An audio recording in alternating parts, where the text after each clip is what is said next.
Näl mektepler okadın? Täze mektep okadın mı? Täze mektep näil bolýar? Täze gurulanmy? Yo, meniň mektebim köneçedi. Köne mektepten sen. Ogo. Köne mektepten kimleri yenim tanayan? Men mektep klasaşymmy? Kimler olar? Adam tanıyorum. Ay ken. Sen tanımayan meni Aydın'ı bilenim.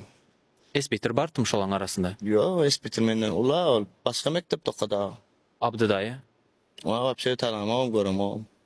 Olar başka mektepten. Ha. Näme üçin unda olar köne mektep diýip aýdym çykarypdylar? Bilemem. Birinci bilen bir şu temagadyr girsem has çoňur girip gidýände mektep diýilen ýerde edep berilýär, bilim berilýär. Men düşünşime görä. Şeledem. Olar näme berýär? Birinin yakınından tutup sen et sen beyt deyip eden bağ olsa şu söz diýmäge münasip. Eden yok olsa diýmäge münasip däl görýän men şonu. Onuň men imene şu çaymadan alındı. Men täze mektebimden men köne mektebimden men okamadyk şey diýip jogap bereýin. Men mektep okamadyk diýip alaýar. Köçeden çykdym.